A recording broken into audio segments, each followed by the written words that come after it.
আজকে এখানে কেন এসেছেন? আপনার হাতে ঝাড়ু দেখলাম, যে আসলে কেন এসেছেন আপনারা?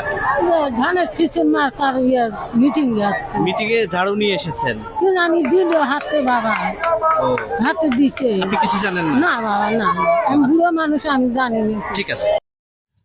আজ আমার জানতে ইচ্ছে করে আমরা মানুষ হব কবে? আচ্ছা দেখুন, এখানে যে বৃদ্ধ মহিলাটাকে যে আনা হয়েছে তিনি কিন্তু নিজেও জানেন না তিনি কেন এসেছেন? কি তার উদ্দেশ্য? তার আসার কারণটা কি? তার হাতে একটা ঝাড়ু ধরিয়ে দিয়ে বলা হয়েছে যে এখানে বিএনপির একটা মিটিং বা মিছিল হবে, সেখানে আপনি থাকবেন। আসুন আমরা একটু জানার চেষ্টা করি তাদেরকে কেন উস্কিয়ে দেওয়া হয়েছে।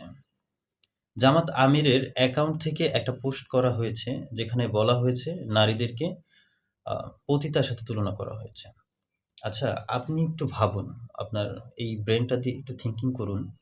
কিছুদিন পরে ভোট। সেখানে একজন নেতা, একজন লিডার সে কিভাবে নারীদেরকে নিয়ে এরকম একটা বাজে কথা বলতে পারে?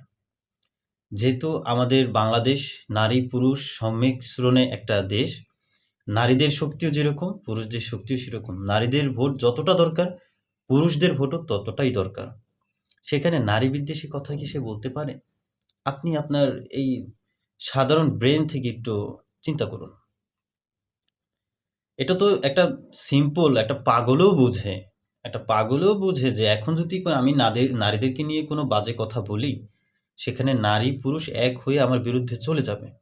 তাই একটা মানুষের অ্যাকাউন্ট হ্যাক করার পরে কি ধরনের পোস্ট করতে হয় আগে সেটা শিখতে হবে। এমন কোনো পোস্ট করা যাবে না যাতে করে মানুষ বুঝতে পারে যে এটা কোনো বিরোধী দলের চক্রান্ত। ফেসবুকের পাতায় আমি ঢোকার পরে একটু বিভ্রান্ত হলাম যে নারীদেরকে কতটাই না উস্কিয়ে দেওয়া হয়েছে জামাত আমিরের বিরুদ্ধে।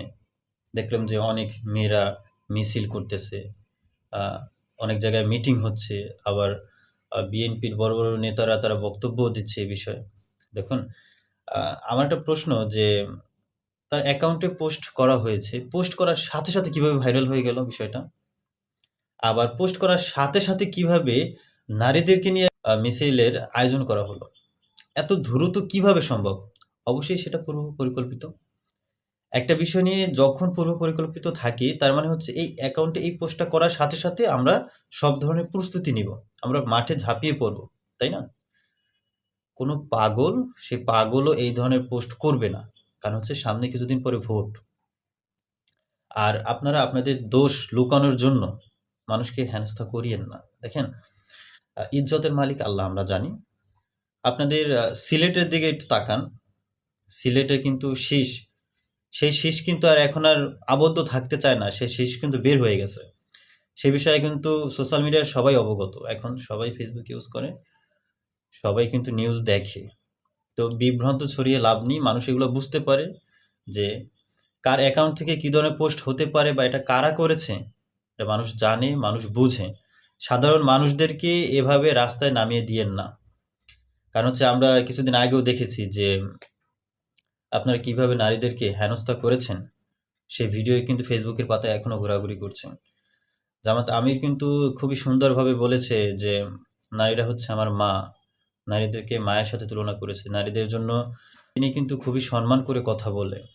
আপনারা যদি তার ভিডিও না দেখেন তাহলে অবশ্যই তার ভেরিফাই করা ফেসবুক পেজটাকে সার্চ করে দেখে নিয়েন, তাহলেই বুঝতে পারবেন। তো মানুষদেরকে নিয়ে বিভ্রান্ত ছড়িয়েন না। আর আপনারা অনেকেই আছেন না জেনে, না বুঝে, না রিসার্চ করেই যেকোনো একটা তথ্য পাওয়ার সাথে সাথে সেটাকে সোশ্যাল মিডিয়ায় শেয়ার করা শুরু করে দেন। এটা করিয়েন না। কারণ হচ্ছে কোনো একটা বিষয়কে মানুষের মাঝে ছড়িয়ে দেওয়ার আগে অবশ্যই সেই বিষয়টা নিয়ে জানতে হবে, বুঝতে হবে। সেই বিষয়টার পিছনে কি লুকিয়ে থাকতে পারে। যেহেতু আপনি জানেন যে এখানে ২ টা দল আছে। সেখানে একটা দল আরেকটা দলকে একটু ছোট করে কথা বলার চেষ্টা করবে, এটাই স্বাভাবিক। তো কাউকে এমনভাবে হেনস্থা করার চেষ্টা করিয়েন না, যেটা অন্য মানুষ বুঝতে পেরে হিতে বিপরীত আপনাদের উপরই হয়।